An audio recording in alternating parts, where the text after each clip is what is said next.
اعوذ باللہ من الشیطان الرجیم، بسم اللہ الرحمن الرحیم۔ معزز ناظرین سامعین، السلام علیکم۔ پاکستان میں دو چیزیں بہت عام ہیں: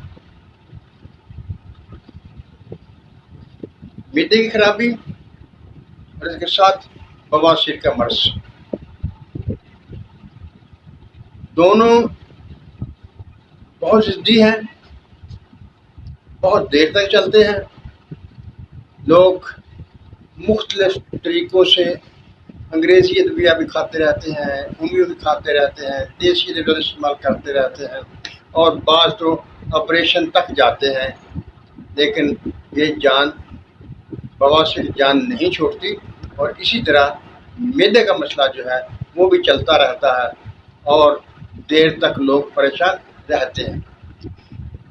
اس سے پہلی ویڈیو میں نے معدے کے لیے ایک نسخہ بہت آسان سا آپ کے سامنے رکھ دیا تھا، اور آج بواسیر، بگندر اور خارش بھی ایسی جس میں جسم پر سے چھلکے اترتے ہیں، اور ایسا جی چاہتا ہے کوئی چھری چاقو لے کر جسم کو اوپر سے قطع کر دیں، اوپر سے چھیل دیں۔ جس قدر خارش کی جائے اسی قدر سکون ملتا ہے، لیکن جسم زخمی ہو جاتا ہے۔ میں نے چاہا کہ میں آپ کے سامنے ایک ایسا نسخہ رکھ دوں جو بواسیر کا بھی مکمل طور پر خاتمہ کر دے، گندر کو بھی ٹھیک کر دے، اور ایسی ظالم خارش کو بھی ختم کر دے۔ یہ ایک ہی نسخہ انشاءاللہ تعالی ان امراض کا خاتمہ کر دے گا، بلکہ اس سے زیادہ اگر آپ کو کولیسٹرول کی زیادتی کا مسئلہ ہے وہ بھی ٹھیک ہوگا۔ اگر آپ کا خون گاڑھا ہونے کی وجہ سے بلڈ پریشر بڑھتا ہے تو وہ بھی ٹھیک ہوگا۔ یعنی اگر آپ کے پٹھے سخت ہو چکے ہیں تو وہ بھی اسے ٹھیک ہوں گے۔ یعنی ایک یہ ہمہ جہت نسخہ ہے، اور انتہائی سستا بھی ہے، بنانے میں بھی بہت آسان ہے۔ اجزاء نوٹ کر لیجئے۔ سب سے پہلے آپ نے ریٹھا سے ریٹھو بھی کہتے ہیں۔ یہ گول گول سے دانے ہوتے ہیں، اور ان کے بیچ میں درمیان میں کالے رنگ کی گٹھلی ہوتی ہے۔ آپ نے یہ ریٹھا جو ہے یہ 1 پاؤ یعنی 250 گرام لینا ہے، اور اس میں سے اس کے جو تخم ہیں وہ نکال دینے ہیں۔ یہ پہلی چیز ہو گئی، یعنی ریٹھا جس میں سے تخم نکال لیے گئے ہوں گے۔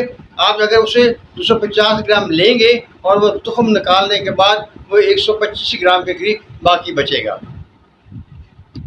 دوسری چیز، آپ نے گندک آملہ سار لینی ہے، وہ آپ 50 گرام لیں گے۔ اور تیسری چیز جو ہے وہ ہے سجی سفید، وہ بھی آپ 50 گرام ہی لیں گے۔ ان کو پسوا لیں گے یا خود پیس لیں گے۔ ریٹھا اس ذرا پیسنے میں تردد پیدا کرتا ہے، یعنی آسانی سے نہیں پیستا ہے، کیونکہ یہ کچھ نرم سا، کچھ چپچپا سا ہوتا ہے۔ لیکن اگر آپ بازار سے پسوائیں گے تو کچھ مشکل پیش نہیں آئے گی، خود سے کوٹنے میں، پیسنے میں مشکل پیش آتی ہے۔ اب سے بازار سے ہی پسوا لیں گے، اور دکاندار سے کہیں گے کہ ذرا اسے باریک کر کے پیس دے۔ جب یہ سب پیس جائیں گے تو اس میں آپ 50 گرام کے قریب گندم کا آٹا، جس کی روٹی پکائی جاتی ہے، کھائی جاتی ہے، وہی آٹا اس میں 50 گرام کے قریب آپ ڈال دیں گے، اور سادہ پانی بڑی احتیاط کے ساتھ تھوڑا تھوڑا کر کے ڈالیں گے۔ اگر ذرا بھی پانی کی مقدار زیادہ ہو گئی تو پھر آپ گولیاں نہیں بنا سکیں گے۔ آپ نے احتیاط کے ساتھ تھوڑا تھوڑا پانی ڈالنا ہے، اور اس کو آٹے کی طرح گوندھ لینا ہے۔ جب آپ دیکھیں کہ یہ گولی بنانے کے قابل ہو گیا ہے، اس سے گولیاں بن سکتی ہیں، تو آپ نے چنے کے برابر گولیاں بنا لینی ہیں اور ان کو سائے میں رکھ کر خشک کر لینا ہے۔ ایک بات یاد رکھنی ہے آپ نے، ساون اور بھادو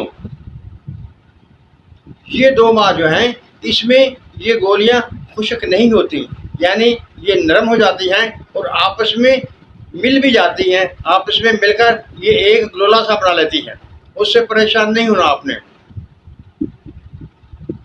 اس کے علاوہ ان 2 مہینوں کے علاوہ یہ گولیاں ٹھیک رہتی ہیں اور آپس میں جڑتی نہیں ہیں۔ جب آپ گولیاں بنا چکیں گے، ان کو سنبھال کے رکھیں گے، اور اب آئیے میں آپ کے سامنے اس کا طریقہ استعمال، آپ نے اس کو کس طرح سے استعمال کرنا ہے۔ بواسیر کے لیے آپ اسے پانی کے ساتھ بھی کھلا سکتے ہیں، دودھ کے ساتھ بھی استعمال کر سکتے ہیں، لیکن سب سے بہتر طریقہ یہ ہے کہ آپ شربت دینار کے ساتھ اس کو استعمال کریں گے، کیونکہ بواسیر میں عام طور پر قبض بھی ساتھ میں ہوتی ہے۔ یہ خود نسخہ قبض کو دور کرتا ہے، لیکن اگر آپ شربت دینار کے ساتھ اس کو استعمال کریں گے تو اس میں مزید اس کا امداد ہو جائے گی اور ساتھ میں قبض بھی ختم ہو جائے گی۔ اسی طرح بگندر اور خارش کے لیے بھی آپ اسے شربت دینار کے ساتھ بھی استعمال کر سکتے ہیں، پانی کے ساتھ بھی استعمال کر سکتے ہیں، جیسا آپ چاہیں آپ استعمال کر سکتے ہیں۔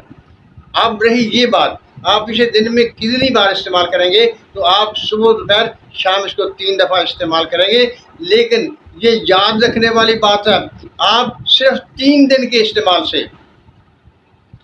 ان میں کافی افاقہ ہوگا۔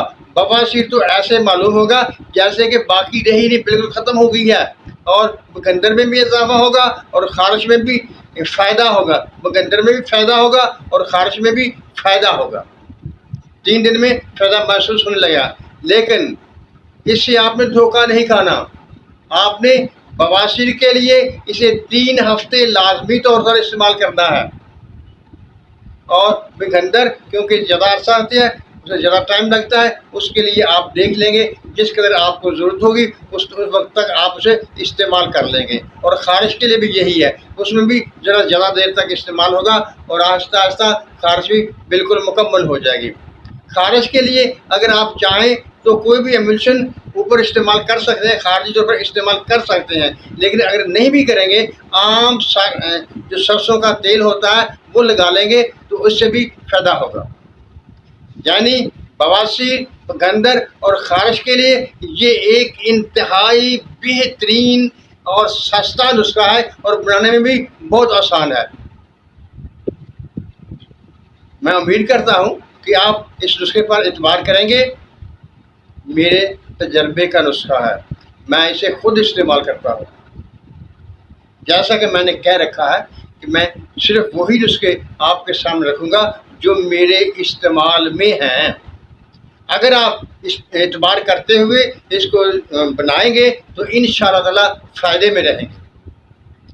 اللہ تعالی ہم سب کا ہمیں ناصر ہو، ہمیں سچ کہنے، سچ سننے اور صراط مستقیم پر چلنے کی توفیق عطا فرمائے۔